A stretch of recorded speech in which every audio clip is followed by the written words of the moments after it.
రమగారు ఉగాది శుభాకాంక్షలు అండి. ఉగాది శుభాకాంక్షలు జయ. సుమన్ టీవీ ప్రేక్షకులందరికీ ఉగాది శుభాకాంక్షలు. ఉగాది పండుగ అనగానే ముందుగా పచ్చడి గుర్తొస్తుంది. ఉగాది పచ్చడి వాటితో పాటుగా కొన్ని వంటలు కూడా చేసుకుంటాం మనం. పులిహార, పరవన్నం, ముఖ్యంగా బొబ్బట్లు కదా రమ్మగారు. మీరేం చేస్తారు ఉగాదికి? పులిహార, చక్కెర పొంగలి, ఎస్, గార్లు, బూర్లు, పొంగు బూర్లు, బొబ్బట్లు. ముఖ్యంగా అయితే పచ్చడి మీద ఎక్కువగా ఇంట్రెస్ట్ చూపిస్తాం. అవును, అందులో నాకు ఉగాది వచ్చిందంటే వేప పచ్చడి అనగానే ముందు మీరు గుర్తొస్తారండి.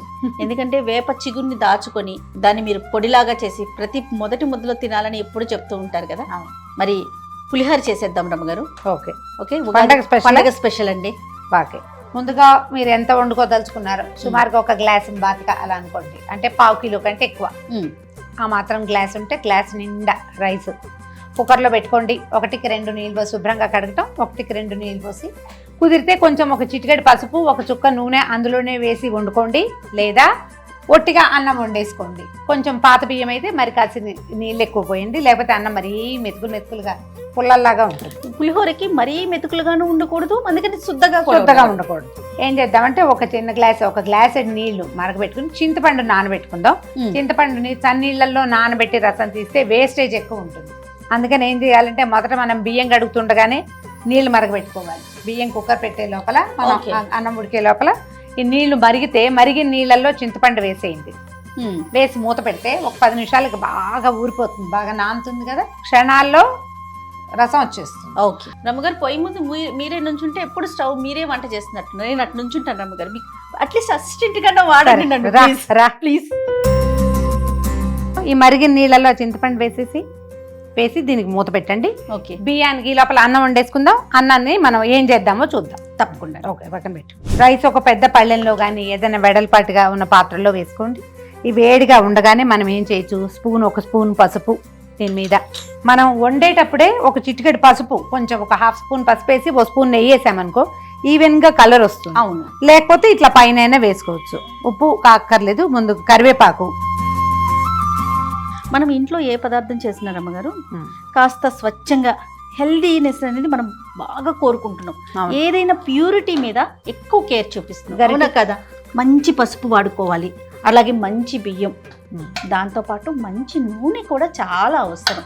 మంచి నూనె అంటేనే ఫ్రీడమ్ ఆయిల్. ఫ్రీడమ్ ఆయిల్లో లీటర్ నూనె కొంటే అందులో ఖచ్చితంగా లీటర్ ఆయిల్ ఉంటుంది. అదే చాలా కంపెనీ నూనె ప్యాకెట్లలో లీటర్కి కొన్నా అందులో లీటర్ ఆయిల్ ఉండదు.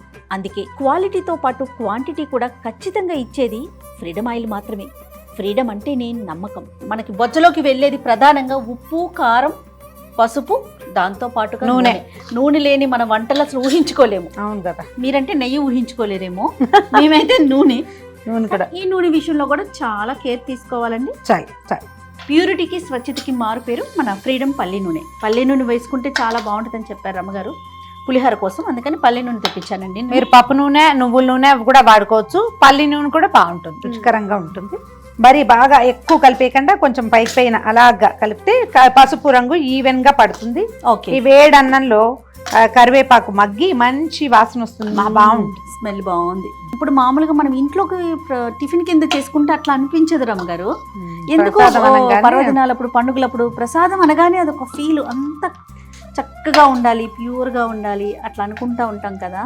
కొంతమంది ఉప్పు కూడా వేసుకుంటారు జయ, వాళ్ళ చాయిస్. నేనైతే అన్నం మీద ఉప్పు వేయను, అలా అలవాటు లేదు. మరి ఇలాగే ఇదే అలవాటు.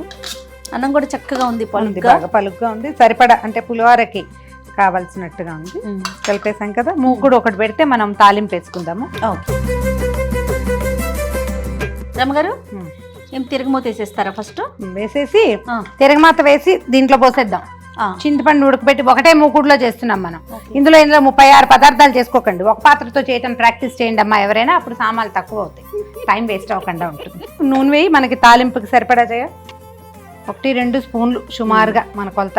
చాలా, ఇంకొంచెం పైన కొంచెం చాలు. ఎందుకంటే మనం అన్నంలో వేసాం కదా, మనకి తాలింపు వేగడానికి సరిపడానే నూనె. ఓకే, నూనె కొంచెం వేడెక్కనిచ్చి చేయ. మామూలుగా అందరూ మెంతులు వేసుకోరు, మెంతులు వేస్తే చింతపండు పులిహారకి రుచి పెరుగుతుంది. ఓహో రమ్మగారు, ఒక పెద్ద స్పూను మెంతులు వేగనే చూడు. ఆవాలు చిటపట్లాడుతూ ఉండగానే మనం 2 స్పూన్ల పల్లీలు, తర్వాత ఒక పెద్ద స్పూను శనగపప్పు, ఒక పెద్ద స్పూను మినప్పప్పు, ఒక 5-6 ఎండుమిరపకాయలు కూడా వేసేయండి.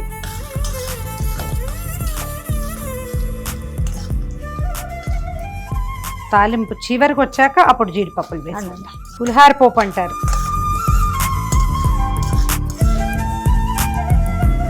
వేపు ముదురుతూ ఉండగానే జీడిపప్పులు వేసేసుకుందాం. ఇంగు వేసుకుందాము. తర్వాత ఇదిగో పచ్చిమిర్చి తాలింపు తీసి పోసేద్దాం. అలాగే కొద్దిగా అలా అన్నం మూసి పెడితే ఒక 2 minutes ఆ వాసన అన్నాన్ని పడుతుంది. తర్వాత కలిపేసుకోవచ్చు. సో ఇప్పుడు ఏం చేద్దామంటే చింతపండు నానబెట్టి పెట్టాం కదా, దాన్ని ఉడికించుకుందాం. చింతపండు ఇందాక మనం నానబెట్టాం కదా, సుమారుగా ఒక హాఫ్ కేజీ అనుకో జయ, అంటే పెద్ద గ్లాస్ ఉన్నారా రైస్కి ఒక 50 గ్రాముల నుంచి 70 గ్రాముల దాకా చింతపండు పడుతుంది. మా లెక్క అయితే ఒక గ్లాస్కి ఒక నిమ్మకాయ ఎంత చింతపండు నానబెట్టి చింతపండు పులుసు తీసాం కదా. ఓకే అండి, సరిపోతుంది. దీంట్లో కొద్దిగా పసుపు వేద్దాము.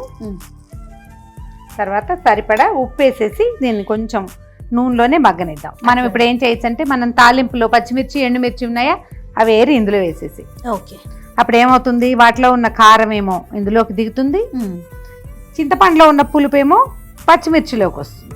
తినడానికి బాగుంటాయి.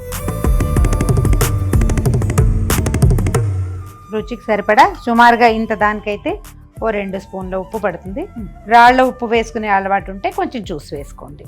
నూనెలో చింతపండును ఒక 8 నిమిషాల పాటు సన్న మంట మీద ఉడకనివ్వండి, లేకపోతే అడుగంటిపోయి మాడిపోతుంది. చిక్కగా తీసుకుంటే మనకి సులువుగా అయిపోతుంది. మనం ఒక రవ్వ పలచగానే తీసాం. దీంట్లో ఒక చిన్న అంత బెల్లం ముక్క వేస్తే బాగుంటుంది.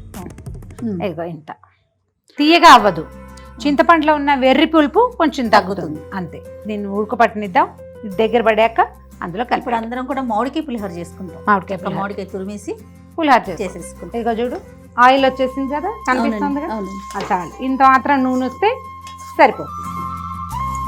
రైస్ కలిపి పెట్టుకున్నాం కదా, తాలింపు వేసిన దాంట్లో ఇది కూడా పోసేస్తాం. మీకు ఉప్పు ఇంకా కొంచెం పడుతుంది అలా అనుమానం ఉంటే కనుక కొంచెం ఇంత రసము పక్కన ఉంచుకోండి.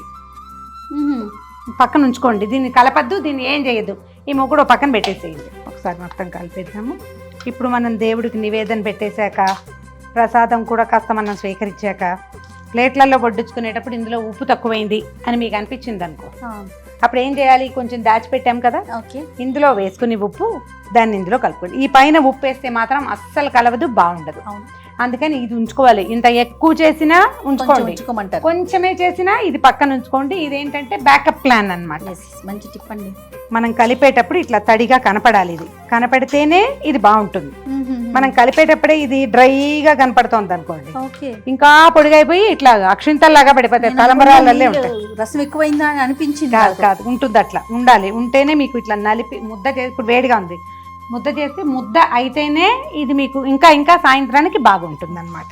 మనం ఇప్పుడే ఇది ఇలాగ అక్షంతల్లాగా తలంబరాల్లాగా చేసామనుకో, సాయంత్రానికి గొంతు పట్టేస్తుంది, ముద్దకి మంచినీళ్ళు తాగాల్సి వస్తాం.